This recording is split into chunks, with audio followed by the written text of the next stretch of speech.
Previously on What If Mars Was Habitable? In an alternate timeline where Mars is habitable, the first successful civilizations are established, one of which being Burke, who just experienced a civil war between brothers turned enemies, which results in the chief of Burke coming out on top and banishing his former best friend, who managed to regroup his revolutionary army and then topple the purple team, establishing full dictatorial control over it, and vowing that one day his people will return to Burke and take back what is rightfully theirs. And that's what's happened so far on What If Mars Was Habitable. Hello lads, and now finally some lasses, and welcome back to the third episode of What If Mars Was Habitable. Sorry that it's been a little bit since I've last uploaded a video for this series for anyone that's interested in this series. I wasn't really sure how to continue this series because I noticed when making the first two episodes that was extremely hard to make because of the app that I was using beforehand to draw all my maps. But recently, I switched to a new app called IBS Paint X, which is amazing, and it allows me to draw much better than the previous app that I used. So yeah, without further ado, let's get into the video. So for the sake of pacing, we're going to do a time skip to a century after the first civilization was formed, and the Ice Age is now over at this point. During this time, several new civilizations have been formed. Out in the east, this lime green team has formed along with this orange team and this purple team, and we'll place their capitals right here.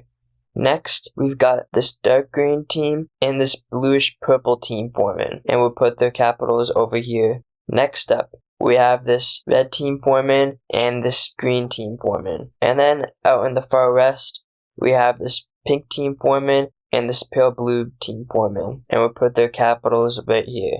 Last of all, we got this pinkish purple country that is forming, and we'll put their capital right at this peninsula over here. And as you can see, the world map is way more fuller now compared to what it was previously, so it'll make the pacing a lot better, and we can start having some wars break out soon, more so in the next episode, after we talk about the expansion that all of the countries that have already existed have done during this century. So moving on to Burke, and they've been focusing inward on recovering from the revolution. However, they don't know that the revolutionaries from the Civil War have actually taken over the purple team to establish this new red team country. They have no idea that happened. They just assume that the purple team is still the regular purple team. However, they have noticed that they have been acting weird. They're not as engaging with all the other countries in their basic trade relations that they have, but they just assume that they're focusing more inward on their country, and then eventually they start to expand. They will start to expand to the east towards the Burke country while keeping close to this river system, and then eventually they'll establish a border with the Burke country. Next, they'll expand westward towards the light blue country, while they also start to expand around the coast of this river and towards the east, linking up with the red team, while also making settlements more inward. Next, moving over to the lime green team, and they conquer all of this island, and then they start to expand more westward around this river system as well, and towards the more southern river system, establishing a border with the red team and making more settlements inward. Now the red team, they see the green team as much more weaker, but they still have plenty of resources that they have established, so then they will then declare war on the green team. Now this has never happened in What If Mars Was Habitable history, so once word gets around to all the other countries, they're kind of shocked about this. But anyways, the red team starts to spearhead right towards the green team's capital, and then they eventually just end up capturing it, and that just cripples the entire country. And then, in the peace treaty, the green team gets fully annexed by the red team. Now, the blue team, they are most of all shocked about this event, and they worry that the red team will eventually invade and conquer their team as well. So then, they start to ramp up their military production, which results in the red team also doing the same. Now, focusing back on the expansion of all the other countries during the last century, and this goldish brown team will start to expand more outward as opposed to just staying around the lake until they look something like this. Next, this team by Burke will start to expand more northward towards the pink maroon team, while also expanding more inward and more towards the west to Berg, also establishing a border with them and establishing more settlements inward until they look something like this. During this time, the dark red team and the turquoise team have also been expanded, and we'll see the dark red team just kind of expand all around its capital, moving more inward into the Martian territory, while also moving more towards the turquoise team and the orange-yellowish team. The turquoise team will also start to expand, and they'll eventually establish a border with the dark red team, while also moving up more northward and moving more towards the yellowish-orange team, also eventually establishing a border with it as well. One interesting thing that I would like to mention here is that the yellowish-orange team is blocking the entrance towards this ocean, which is denying them access to all kinds of different aquatic life that the yellowish-orange team has access to, that the turquoise team as well as the dark red team does not have access to, which could spell future conflict in the future. Moving back to Burke and the red team, and they will notice that something strange has been going on with the red team for a while. They just took over the lime green team, and then slowly but surely, the red team's culture is starting to become more similar to Burke's culture, which is weird because they don't have much of a cultural influence on the red team, as they don't really talk much with them anymore. So then, eventually, they realize that something strange is going on. How come all of the humanoids and the dragonoids are suddenly adopting a similar culture to the Burkians when they've barely had any influence over them? Then the leader of Burke has a horrifying realization and decides to conduct an investigation. He gathers a team of some of the most elite dragonoid humanoid soldiers to conduct the first special ops mission. They go into the red team, and then they report back to the oligarchy that controls Burke, and then their worst fears have come true. After the revolution, the leaders of the revolution went to the purple team's capital, took it over, and they have been ethnically cleansing the red team for the past 10 years to have a culture similar to Burke that is also against Burke. You see, after the revolution, they tried looking for all the rebels that were banished from Burke, but they were not able to discover anyone, and they just assumed that they ended up dying to exposure because they no longer had access to the civilization. But no, it turns out that they've just taken over the purple team and have just been ethnically cleansing the entirety of it to the point where now they have a very similar culture to Burke. We're now about 30 years after the point where the first civilization was established. For the rest of the Burkean King's life, they decided to adopt an aggressive expansionist policy to prevent the red team from gaining more power and land that they could use to then launch an invasion to conquer Burke. They started to conquer a lot of the old land that they had to abandon after they lost a lot of their population after the Civil War, but they more specifically focus all of that near the red team to ensure that they've got a good position in case that they ever decide to take revenge and try to conquer Burke. Down by this lake, and the Burkean leader also decides to expand around the lake so that way there could be more fishing outposts and stuff like that can be used to get more aquatic marine life that the Burkean population can use for trade with other countries as well as for feeding their own population.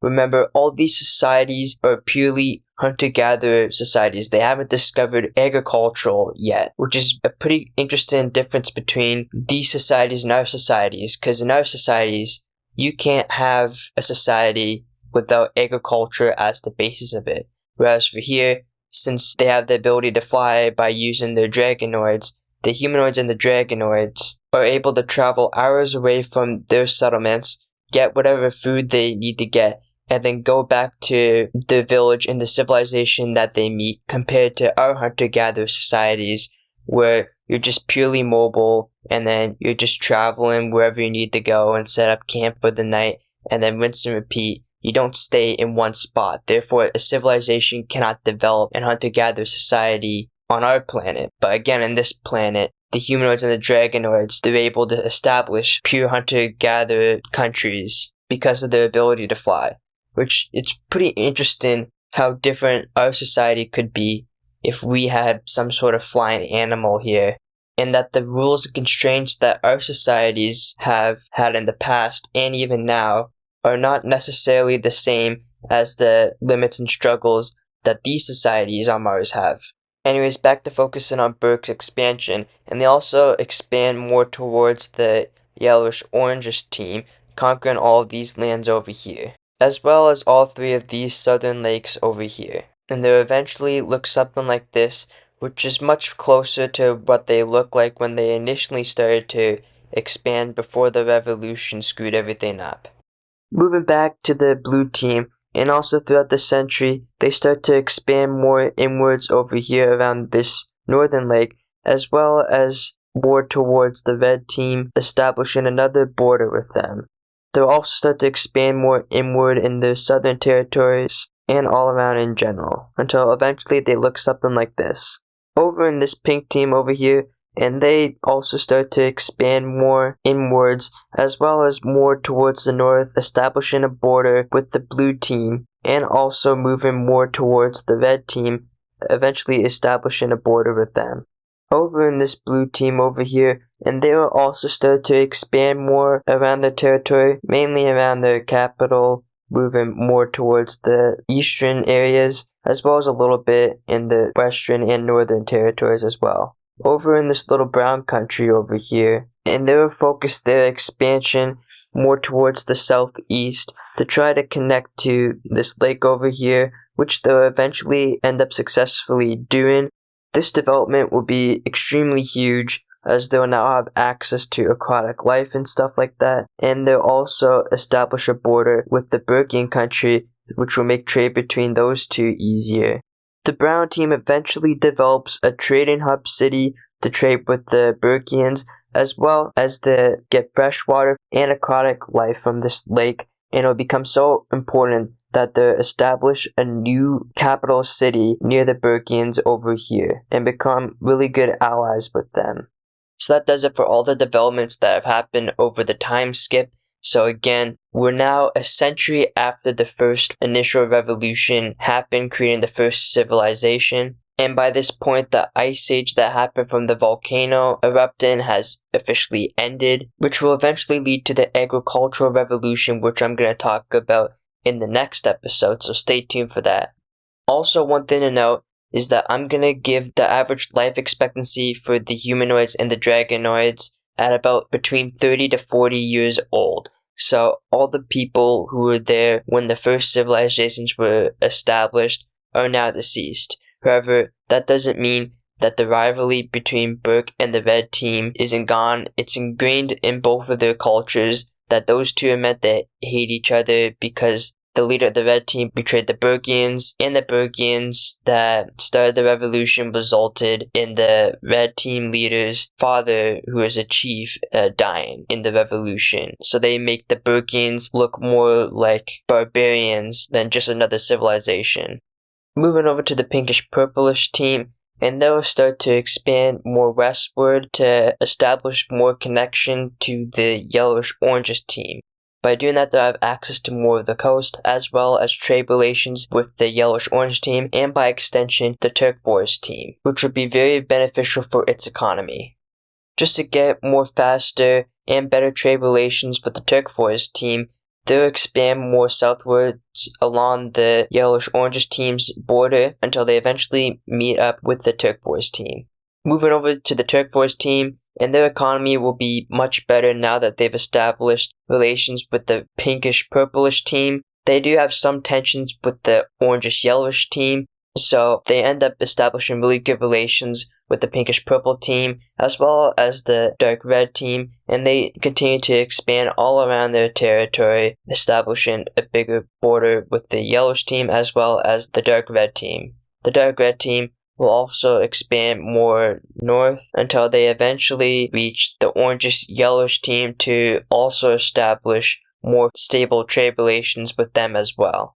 Over in this green team, and they start to expand around their territory a lot more as well, until they look something like this.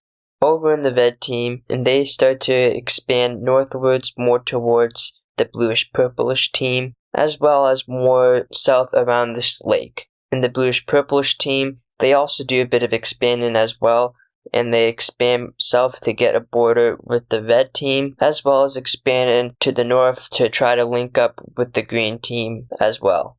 Over in the green team, and they expand west and link up with the bluish-purplish team, while also moving eastward to try to link up with the orange team. And over in the orange team, they will move up north and establish a border with the green team, while also moving a bit more south, until they eventually look something like this. Over in the purple team, and they will start to expand eastward more, trying to link up with the lime green team, until they look something like this. And the lime green team will also expand towards the purplish team until they eventually establish a border with them. Anyways, that's gonna do it for the video. Sorry for the lack of wars over the past few episodes. Definitely expect more in the next episode as we go over the agricultural revolution now that the Ice Age has ended. Until then, don't forget to like and subscribe and turn on notifications as we have plenty of new videos that will be releasing soon. But until then, don't get anyone pregnant, but if you do, make sure they're hot, and I'll see you all in the next episode.